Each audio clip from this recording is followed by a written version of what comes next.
کبھی سوچا ہے کہ کچھ آن لائن کاروبار تو چل جاتے ہیں لیکن زیادہ تر کیوں ناکام ہو جاتے ہیں؟ آج ہم اسی کے پیچھے چھپے ہوئے ایک بہت ہی سادہ لیکن طاقتور فریم ورک کو سمجھنے کی کوشش کریں گے۔ اچھا، تو ایک بہترین آن لائن بزنس تو بنا لیا، مگر گاہک کہاں ہے؟ یہ ایک ایسا سوال ہے نا جو ہر ڈیجیٹل انٹرپرینور کے ذہن میں آتا ہے۔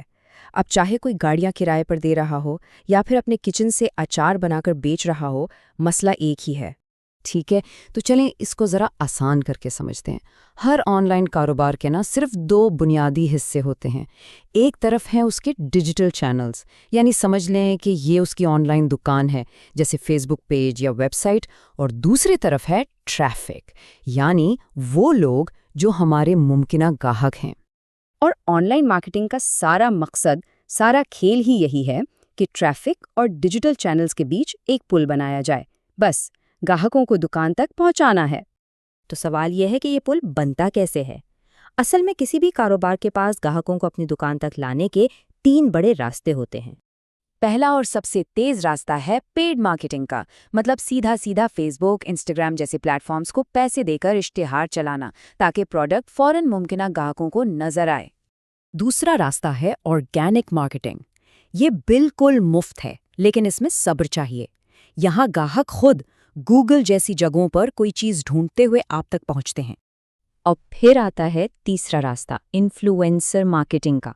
اس میں آپ ایسے سوشل میڈیا پر موجود لوگوں کے ساتھ مل کر کام کرتے ہیں جن پر ان کی آڈینس پہلے سے ہی بھروسہ کرتی ہے، اور وہ آپ کی پروڈکٹ کو آگے بڑھاتے ہیں۔ اچھا، اب یہاں ایک بہت ہی دلچسپ چیز سامنے آتی ہے، اور وہ ہے رفتار کا فرق، مطلب زمین آسمان کا فرق ہے۔ پیڈ ایڈز کے ذریعے کوئی بھی بزنس صرف چند گھنٹوں میں، شاید 3 گھنٹے کے اندر اندر اپنا پہلا آرڈر لے سکتا ہے، جبکہ آرگینک طریقوں میں بہت زیادہ وقت لگتا ہے، مہینے سال بھی لگ سکتے ہیں۔ چلیں آگے بڑھتے ہیں، کیونکہ صرف ٹریفک لانا مقصد نہیں ہے، اصل چیلنج تو صحیح لوگوں کو لانا ہے۔ یہ سمجھنا ضروری ہے کہ ہر ٹریفک ایک جیسی نہیں ہوتی۔ یہ جو بات لکھی ہے نا، یہ آج کی مارکیٹنگ کا سب سے بڑا اصول ہے کہ اگر آپ سب سے بات کرنے کی کوشش کریں گے تو نتیجہ یہ نکلے گا کہ آپ کسی سے بھی بات نہیں کر پائیں گے۔ تو اس مسئلے سے بچنے کے لیے کاروبار ایک چیز بناتے ہیں جسے آڈینس پرسونا کہتے ہیں۔ یہ آپ سمجھ لیں کہ اپنے آئیڈیل گاہک کی ایک پوری پروفائل ہوتی ہے، اس کی عمر کیا ہے، دلچسپیاں کیا ہیں، وہ آن لائن کیا کرتا ہے، سب کچھ۔ اور یہ جاننا بہت ہی ضروری ہے کیونکہ مختلف عمر کے لوگ مختلف پلیٹ فارمز پر ہوتے ہیں۔ جیسے کہ اگر جنزی کو کچھ بیچنا ہے تو ٹک ٹاک اور انسٹاگرام صحیح جگہ ہے، لیکن اگر گاہک 40 سال سے زیادہ عمر کے ہیں تو فیس بک شاید زیادہ بہتر کام کرے۔ تو اس سب کا فائدہ کیا ہے؟ صحیح گاہک کو ٹارگٹ کرنے کی اصل طاقت کیا ہے؟ چلیں ایک مثال لیتے ہیں۔ کیا کسی نے سوچا ہوگا کہ صرف پاکستان میں گھر کے بنے اچار کی مارکیٹ ماہانہ 1 سے 2 کروڑ روپے کی ہو سکتی ہے؟ جی ہاں، یہ اس بات کا ثبوت ہے کہ ایک بظاہر چھوٹی سی چیز بھی اگر صحیح لوگوں تک پہنچ جائے تو کتنا بڑا بزنس بن سکتی ہے۔ اور اب ایک اور دلچسپ تبدیلی آ رہی ہے۔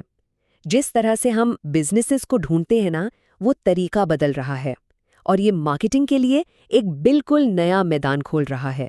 دیکھیں، ہم سرچ انجنز کی دنیا سے نکل کر آنسر انجنز کی دنیا میں داخل ہو رہے ہیں۔ یعنی گوگل جو ہمیں لنکس کی ایک لمبی لسٹ دیتا تھا، اس سے ہم چیٹ جی پی ٹی جیسی چیزوں کی طرف جا رہے ہیں جو ہمارے سوال کا سیدھا اور تیار شدہ جواب دیتی ہیں۔ تو اب نیا چیلنج کیا ہے؟ نیا چیلنج یہ ہے کہ کاروباروں کو آنسر انجن آپٹیمائزیشن پر کام کرنا ہوگا۔ انہیں اس بات کو یقینی بنانا ہوگا کہ جب کوئی اے آئی سے پوچھے کہ اچار کا سب سے اچھا برانڈ کون سا ہے تو جواب میں ان کا نام آئے۔ تو چلیں، اب تک جو بھی ہم نے بات کی ہے، اس سب کو ملا کر ایک واضح اور قابل عمل بلو پرنٹ بناتے ہیں۔ کامیابی کے لیے ایک ترتیب ہے۔ پہلا قدم، اپنی آن لائن دکان بنائیں۔ دوسرا قدم، یہ طے کریں کہ آپ کا گاہک کون ہے۔ تیسرا قدم، گاہک کو لانے کے لیے صحیح راستہ چنیں۔ اور آخری چوتھا قدم، اس بات کو یقینی بنائیں کہ جہاں بھی لوگ آپ کو ڈھونڈ رہے ہیں آپ وہاں نظر آئیں۔ تو آخر میں سوال یہ نہیں ہے کہ کون سا ایک راستہ بہترین ہے، بلکہ سوال یہ ہے کہ ایک نئے کاروبار کے لیے پہلا قدم کون سا ہونا چاہیے۔ کیا وہ رفتار کے لیے پیسے خرچ کرے گا یا پھر صبر کے ساتھ مفت میں لوگوں کا اعتماد جیتے گا؟